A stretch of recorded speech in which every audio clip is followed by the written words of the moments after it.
ఈ స్థానిక సంస్థలలో గెలిచిన అభ్యర్థుల నుంచి వాళ్ళు ఓటు వేస్తే ఎమ్మెల్సీగా ఇక్కడ గెలవడం జరుగుతుంది. అలాంటప్పుడు మన పార్టీ తరపున మన పార్టీ బీఫామ్ మీద మన పార్టీ జెండా మీద మన పార్టీ తరపున గెలిచిన వాళ్ళు దాదాపుగా 600 చిల్లర మంది మన పార్టీ తరపున గెలిచిన వాళ్ళు ఉంటే తెలుగుదేశం పార్టీ తరపున గెలిచిన వాళ్ళు కేవలం 200 చిల్లర మాత్రమే ఉన్నారు. అంటే మనకు వాళ్లకు మధ్య తేడా 387 స్థానాలు మనకు వాళ్లకు మధ్య తేడా ఉంది. మరి ఇంత తేడా ఉన్నప్పుడు మామూలుగా ఎవరు పోటీ పెట్టకూడదు. ఎందుకనంటే ఈ ఎన్నికలు జరిగిందే ఆ పార్టీ గుర్తు మీద ఆ పార్టీ సింబల్ మీద గెలిచిన వ్యక్తులు ఓటు వేసే ఎన్నిక ఈ ఎన్నిక. అలాంటప్పుడు మెజారిటీ లేనప్పుడు ఏ ఒక్కరూ కూడా పోటీ పెట్టడానికి అసలు ముందుకే రాకూడదు. ఎందుకనంటే మెజారిటీ లేనప్పుడు కూడా పోటీ పెట్టే కార్యక్రమం జరుగుతూ ఉంది అని అంటే దాని అర్థం ఏమిటి? అటువైపున వాళ్ళను కొనుగోలు చేసే కార్యక్రమంలో ముఖ్యమంత్రులుగా ఉన్న వ్యక్తులు గ్రీన్ సిగ్నల్ ఇస్తూ ఉన్నట్టు. నిజంగా ముఖ్యమంత్రిగా ఉన్న వ్యక్తి డెమోక్రసీని కాపాడాలి. నిజంగా ముఖ్యమంత్రిగా ఉన్న వ్యక్తి ఎక్కడైనా కూడా ధర్మం, న్యాయం అనే పదాలకు అర్థం తెలిసి ఉండాలి. ముఖ్యమంత్రిగా ఉన్న వ్యక్తి అడుగులు వేసేటప్పుడు సమాజం మనల్ని చూస్తూ ఉంది, మనం ఏం చేస్తూ ఉన్నాము, మనం చేసేది న్యాయము ధర్మంగా ఉందా లేదా అన్నది ఆలోచన చేసి అడుగులు వేయాలి. కానీ అన్ఫార్చునేట్గా చంద్రబాబు నాయుడు అనే ఒక దుర్మార్గుడితో యుద్ధం చేస్తూ ఉన్నాం. ఈ మనిషికి న్యాయం లేదు, ఈ మనిషికి ధర్మం లేదు. ఈ మనిషి తన స్వార్థం కోసం ఏమైనా చెబుతాడు, తన స్వార్థం కోసం ఏమైనా చేస్తాడు. అలాంటి వ్యక్తితో మనం యుద్ధం చేస్తూ ఉన్నాం. ఈరోజు జరగబోయే ఎన్నిక కూడా ఇంచుమించు అలాంటి ఎన్నికే జరగబోతూ ఉంది. ఈరోజు ఆశ్చర్యకరమైన విషయం ఏమిటంటే రాష్ట్రంలో కూడా ఎన్నికలు జరిగినప్పుడు కూడా ఇదే మాదిరిగానే ప్రజలను మోసం చేసి తాను ముఖ్యమంత్రి అయ్యాడు. ఇదే మాదిరిగా ఎన్నికలప్పుడు నాకు కూడా చెప్పారు. ఆయన సూపర్ 6 అంటా ఉన్నాడు, ఆయన రైతులకు 20,000 అంటా అన్నాడు, మనం కూడా 25,000 చెప్తే బాయే కదా. ఆయన నీకు 15,000, నీకు 15,000, నీకు 15,000, నీకు 15,000 అని చెప్తా ఉన్నాడు. ఆ ఇంట్లో తల్లి కనపడితే నీకు 18,000 అని చెప్తా ఉన్నాడు. ఆ ఇంట్లో ముస్లాం ఎవరైనా బయటకు వస్తే నీకు 4,000 నెలకు 48,000 నీకు అని చెప్తా ఉన్నాడు. మరి ఇంత మాదిరిగా ఈ మాదిరిగా ఆయన ఆశ పెడుతూ మభ్య పెడుతూ మోసం చేస్తూ ఈ మాదిరిగా ప్రతి ఇంటికి వాళ్ళ మనుషులను పంపించి వాళ్ళ ఎమ్మెల్యేల చేత వాళ్ళ మనుషుల చేత ఈ మాదిరిగా క్యాంపెయిన్ చేయిస్తూ ఉన్నారు. ఇంత అబద్ధాలను క్యాంపెయిన్ తట్టుకొని మనం కూడా చేయగలుగుతామా ఎన్నికలు? మనం ఎన్నికలు చేయలేము. ఈ మాదిరిగా మీరు కూడా కాస్త కూస్తూ ఆ మాదిరిగా చెప్పే కార్యక్రమం మీరు కూడా ముందుకు రావాలి అని చెప్పి కూడా నా మీద కూడా చాలా ఒత్తిడి తీసుకొచ్చారు.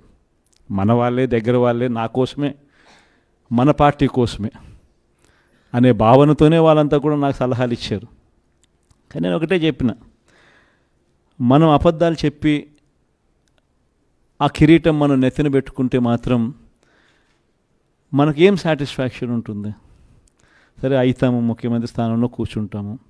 అయిన తర్వాత రేపు పొద్దున మళ్ళీ జగన్ చెప్పినాడు అని మీరు ప్రతి ఒక్కరూ కూడా వైఎస్ఆర్ కాంగ్రెస్ పార్టీ అభ్యర్థులుగా చిన్న చిన్న కార్యకర్తల దగ్గర నుంచి మొదలు పెడితే ఎమ్మెల్యేల దాకా మీరంతా కూడా మళ్ళీ గ్రామాలు తిరుగుతారు.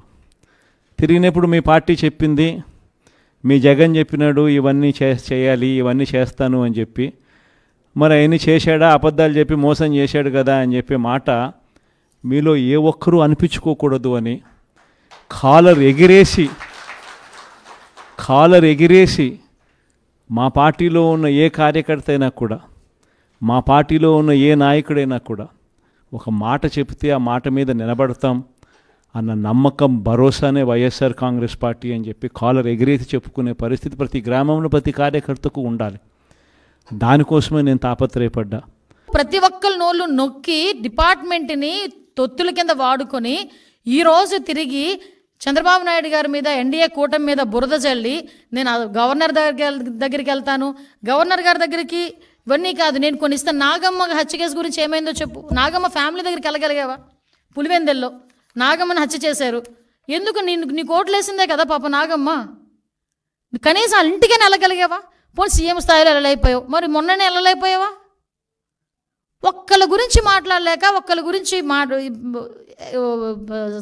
ఏంటది దానికి కనికరం చూపించకుండా, కన్సర్న్ చూపించకుండా ఈరోజు రాజకీయంగా ఏదో రకంగా బురద చల్దామని నోటికి వచ్చినట్టు మాట్లాడుతున్నాం.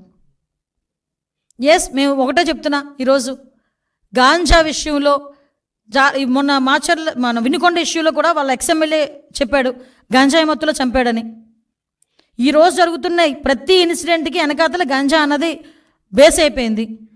ఆ 5 సంవత్సరాల కాలంలో గంజాయిని అనకూడదు కానీ ఒక రాష్ట్ర పండుగ పండించారు వీళ్ళు. విపరీతంగా విచ్చలవిడితనం పెరిగిపోయింది. ఒకసారి మొన్న ఎప్పుడో బయటకు వచ్చి అంటాడు విషపు బీజాలు ఏదో సంథింగ్ విషపు బీజాలు నాటుతున్నారని ఏదో మాట్లాడాడు. అరే ఆల్రెడీ నువ్వు నాటేసావు విషపు బీజాలు. 5 సంవత్సరాలకే 5 సంవత్సరాల ముందే నువ్వు నాటేసావు విషపు బీజాలు లాస్ట్ 5 yearsలో. దాని తాలూకు అవశేషాలు ఇప్పుడు కొన్ని బయటపడుతున్నాయి. వాటిని ప్రక్షాళన చేసుకోవాల్సిన బాధ్యత మా మీద ఉంది. డిపార్ట్మెంట్ కూడా ప్రస్తుతం వరకు ఏమైపోయిందంటే ఇంతవరకు డిపార్ట్మెంట్ కూడా కొంతమంది ఇప్పటికీ పరదాలు కట్టడానికి బారికేడ్లు వేయడం పరిస్థితి అయిపోయింది. అది కాదు, వాళ్ళు కూడా రంగంలో దిగుతున్నారు డిపార్ట్మెంట్ వాళ్ళందరూ. ఎస్పీల గురించి ఎంత ధైర్యం ఉంటే ఎస్పీల గురించి పేర్లు పెట్టి మాట్లాడతాడండి. ఎవడో రెడ్డి మంచోడట, తర్వాత వచ్చిన శ్రీనివాస్ మంచోడు కాదంట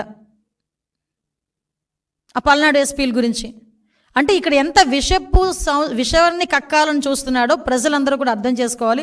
దయచేసి ఒకటే చెప్తున్నానండి, ఈరోజు రాజారెడ్డి రాజ్యాంగాన్ని ఆ రోజు అమలుపరిచి ఈరోజు చంద్రబాబు నాయుడు గారు యాజ్ పర్ రూల్ ప్రకారం వెళ్తూ ఉంటే మాట్లాడుతున్నాడు. సంక్షేమ కార్యక్రమాలు అమలు చేయలేదు, దానికి వేరే ప్లాట్ఫామ్ ఉంది, వేరే రకంగా మాట్లాడుకోవచ్చు. అది ఇది ఎందుకు రెండు కలిపేసి నాన్న రచ్చ చేసేసి ఏదో రకంగా ఫ్రస్ట్రేషన్ అందరూ బయటపడేసుకుంటాం. నేను మాత్రం ఒకటే చెప్తున్నానండి, ఎవరైనా సరే గవర్నమెంట్కి వ్యతిరేకంగా కాదు, గవర్నమెంట్ని టార్గెట్ చేస్తూ తప్పుడు సమాచారాలతో మాట్లాడితే గనక అది జగన్మోహన్ రెడ్డి అవనేయండి, ఏ రెడ్డి అవనేయండి, ఎవడైనా అవనేయండి, చట్టపరమైన చర్యలు తీసుకోబడతాయి. చట్టపరంగా వాళ్ళ మీద చర్యలు తీసుకుంటామని క్లియర్గా మాత్రం చెప్తున్నాం. మొన్న జగన్మోహన్ రెడ్డి మాటలపై కూడా తీసుకుంటాం. ఎందుకు తీసుకోకూడదు? ఎందుకంటే మొదట ఆయనే మాట్లాడాడు కదా, ఆయన తర్వాత మిగతా వాళ్ళందరూ మాట్లాడతారు. ఆయన మాట్లాడినప్పుడు మేము ఊరుకున్నాం అనుకోండి, మిగతా వాళ్ళు వచ్చి మాట్లాడతారు. మేము ఎందుకు ఆ ఛాన్స్ ఇవ్వాలి? మేము తప్పు చేస్తే మీరు అన్నట్టు మేము మాట్లాడకుండా ఊరుకోవచ్చు. మేము తప్పు చేయలే, ఇక్కడ తప్పు జరగల. నోటుకొచ్చినట్టు 1000, 2000, 400, 460 అని చెప్పి నోటుకొచ్చిన అంకెలు చెప్పేసి ఏది పడుతుంది మాట్లాడేస్తే ఎవరు ఊరుకుంటారు? ఊరుకోవాల్సిన అవసరం లేదు కదా. తీసుకోవాలి, తీసుకుంటాం, డెఫినెట్గా తీసుకుంటాం. కాదండి, లాస్ట్ 5 years గురించి కూడా మాట్లాడాలి కదా. నేను ఏమంటానంటే ఇది 45 రోజుల విషయం గురించి మాట్లాడుతున్నావు. బాబాయ్ హత్య కేసు నుంచి కోడికత్తి శ్రీని దగ్గర నుంచి మొదలు పెట్టుకుందాం. అంతకుముందు నుంచి నీ తాలూకా నేర చరిత్ర అంతా తీయట్లే, సంతోషించు. నీ తాలూకా నేర చరిత్ర అప్పటి నుంచి తీసుంటే కనుక గ్రంథాలు అవుతాయి.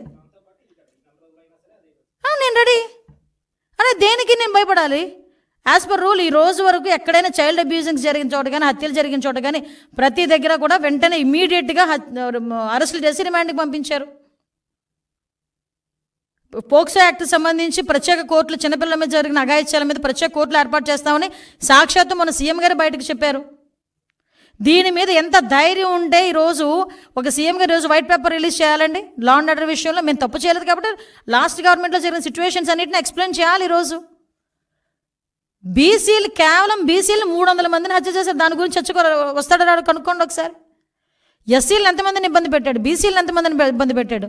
ఒక ఆడపిల్ల అరే మా అక్కని ఏడిపించొద్దని చెప్పిన పాపానికి కిరోసిన్ పేసి తగిలెట్టేశాడే. పేరుచేరలోని ఇదే వైఎస్ఆర్సీపీ నాయకుడు ఒక మైనర్ బాలికని వ్యభిచార కూపంలోకి పంపించాడు.